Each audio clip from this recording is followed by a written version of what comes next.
On ne parle que de ça, on l'a longtemps surnommé l'escroc des stars. Il publie un livre intitulé « Je plaide coupable ». Bienvenue Christophe Rocancourt, merci d'être ici. Quand je dis l'escroc des stars, est-ce que c'est un petit intitulé qui vous fait quand même encore un peu plaisir?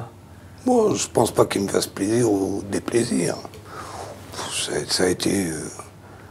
je crois que ça a pris au départ, voilà, c'est resté. Est-ce qu'on peut dire que quand on lit le livre et que vous racontez un petit peu les escroqueries célèbres que vous avez pu perpétrer, on va dire ça comme ça, dans les années 90, il y a une petite fierté à avoir joué ce jeu de dupe? Je pense qu'il y a 10 ans, j'en avais une certaine fierté. Aujourd'hui, c'est plus de la fierté. Bon, ça a fait partie de moi intégrante et de ma vie, donc je ne vais pas la renier. Non. Mais quand vous y repensez, ça évoque du plaisir? J'ai envie de rire, voilà. Donc ça m'a amusé. Rire parce que c'est loin ou parce que... Parce que c'était... Non, c'était drôle. C'était drôle. La connerie est toujours drôle. La connerie des gens en face de vous, c'est exceptionnel. Surtout lorsqu'ils se croient beaucoup plus intelligents que vous. Bon, moi, je suis une intelligence moyenne, mais... C'est surtout ça qui vous a plu? Oui, disons qu'ils étaient aussi moyens que moi dans ce cas-là. Évidemment, on attendait beaucoup ce livre que vous aviez annoncé au moment de votre procès face à Catherine Breillat. Je l'avais annoncé, donc je l'ai fait. Voilà. Vous avez hésité un moment?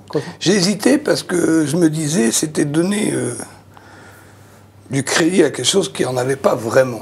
Donc, on résume justement cette histoire avec Catherine Breillat. Elle vous contacte pour faire un film qui au final ne se fera pas. Oui, on fait les essais. Voilà. Naomi Campbell fait les essais, je fais les essais.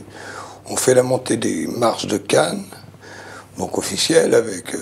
un projet sérieux, donc. Un projet sérieux. Elle fait un contrat dont la véracité sera ensuite vue. Puis je pense que le petit, qui porte bien son nom, comme je dis dans le livre, ne suit pas, donc Breillat reveut le côté financier. Bon, oui, puisqu'en gros, vous lui demandez des avances pour le rôle que vous allez faire. Ça... Oui, mais des avances que je dépose à la banque, des avances qui sont déclarées aux impôts. Et après coup, elle vous attaque pour abus de faiblesse. Elle m'attaque, voilà, oui, grossièrement. Très grossièrement l'histoire. C'était grossier. Elle vous a quand même envoyé en prison, hein, c'est un fait. Partiellement. Mais quand même, on a l'impression, en lisant le livre, que vous ne lui en voulez pas.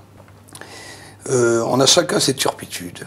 Et je pense que Catherine est quelqu'un qui est touchante à la fois intellectuellement, mais qui est sans doute pas d'une grande pointure intellectuelle, mais qui justement souffre de ne pas l'être. Donc, exister par tous les moyens, mais ça c'est un phénomène de société aujourd'hui. Hein. Je pense qu'elle est plutôt à plaindre intellectuellement qu'à blâmer. Voilà ce que j'en pense. Alors justement, si on devait résumer au final cette attitude de Catherine Breillat, c'est quoi? C'est de l'amour déçu envers vous? C'est-à-dire que si moi et Catherine on s'était rencontrés à un âge 20 ans ou 25 ans, on aurait sans doute eu une petite histoire qui aurait été sympathique. Là, vous l'écrivez bien noir sur blanc. Hein. Oui. Il ne s'est rien passé, vous n'avez pas couché ensemble. Je n'ai pas couché.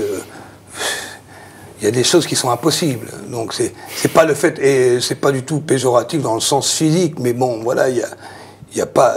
L'alchimie ne peut pas se construire. Mais je pense que. Je reprendrai ses propos. Je pense qu'elle m'a aimé, mais elle m'a aimé d'une mauvaise façon. Mais vous savez, bon, le sentiment est extrêmement compliqué. Hein, vous pensez que c'est quand même ça la clé de toute cette histoire? Bah, si j'avais été son amant, je me serais sans doute pas retrouvé dans la 13e chambre. Ça, il y a de grandes chances. Vous vous parlez encore? Non, je lui parle pas. Par choix? Oui, je pourrais l'appeler. Je lui parle pas parce que il y a des choses qui sont irréparables. Mais il n'y a pas de rancune, il n'y a pas de... Je lui en veux pas. Il y a une certaine tristesse. Je crois que femme de gauche, elle est passée à un désaveu d'elle-même. Elle n'est même pas de gauche. Mais il n'y a pas de désir de réconciliation. On peut pas. On peut pas. Il y a des choses qu'on peut pas. Ça a été trop. À mon sens, elle a pris une démarche trop sale. On peut pas. Ça aurait pu, si ça n'avait pas engendré cette coupure par rapport à. Je parle à mes enfants, ça n'aurait pas engendré cette coupure d'incarcération. Il y a un côté. Puis elle s'est répondue. Alors bien évidemment, c'est facile lorsque. Moi, délibérément, je n'ai pas répondu pendant le temps qu'elle l'a fait. J'ai pris tout le temps qui était nécessaire parce que je pensais qu'il fallait que ça soit bien reposé. Il ne faut pas agir sur le côté de l'impulsion. Mais non, il n'y a rien à dire. Voilà, c'est le terminus, ça. Enfin, pour moi, c'est le terminus. Pour elle, bon, elle aura toujours peut-être... Et pour elle, il y a le film que vous avez évoqué, le film À but de faiblesse, donc avec Isabelle Huppert notamment. Oui. Ça, c'est un peu la goutte d'eau, la double peine pour je vais vous dire, la double peine, je trouve ça... Ça en est pathétique, c'est même pas... le cinéma se porte bien sans Catherine Breillat, et il se portera bien après Catherine Breillat. Donc, si c'est pour faire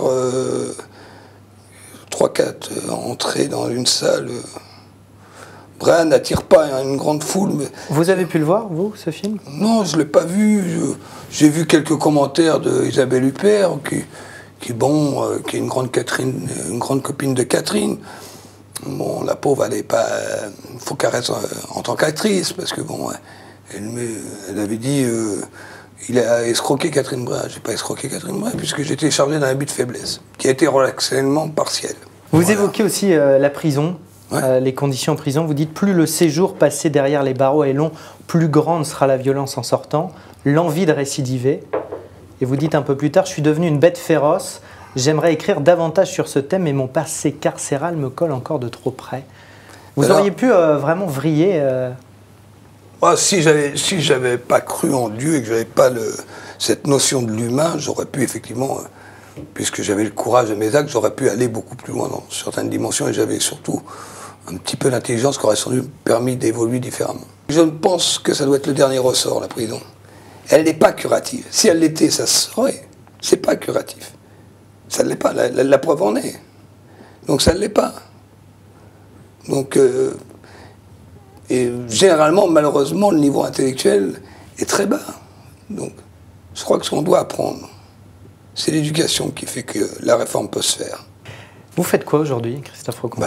Voilà, j'écris, c'est déjà pas mal. Sinon, je vais dans ma campagne, j'aime bien ma campagne. Vous vivez de quoi? Je vis de l'écriture, je vis... voilà, je suis quelqu'un qui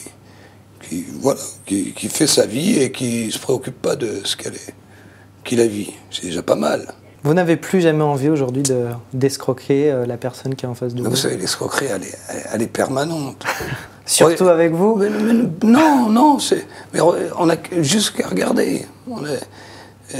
Vous savez, ce qui est drôle, c'est que malheureusement, lorsqu'on est mal informé et que nos intelligences sont moyennes, par exemple, lorsqu'on regarde l'information ou la télé, c'est souvent de la désinformation. Vous ne m'avez pas répondu, là, Christophe. Non, mais donc c'est de l'escroquerie à la forme. On est tous un peu escrocs. Parce qu'on sent le plaisir que vous avez eu. Non, on a senti le plaisir. Je me suis bien amusé, c'était drôle. Ça m'a fait rire. Ça m'a moins fait rire lorsque j'étais incarcéré. Là, j'ai moins rigolé. Mais ça m'a permis d'évoluer différemment, de voir autre chose. Mais il n'y a plus de scènes comme celle que vous décrivez dans le bouquin, où vous rencontrez quelqu'un et vous vous dites mais non, mais ça ferait une bonne victime. Puis c'est pas comparable, les fonds ne sont pas comparables. Non, mais pas forcément pour l'argent, mais pour le... Disons que ce que je n'aime pas, c'est la vanité des faux intelligents. Je ne supporte pas ça. Quand quelqu'un qui pense, parce que l'argent n'est pas un signe d'intelligence. Ça se saurait. On peut être très riche et très con, et on peut être très pauvre et très intelligent. Ou on peut être les deux.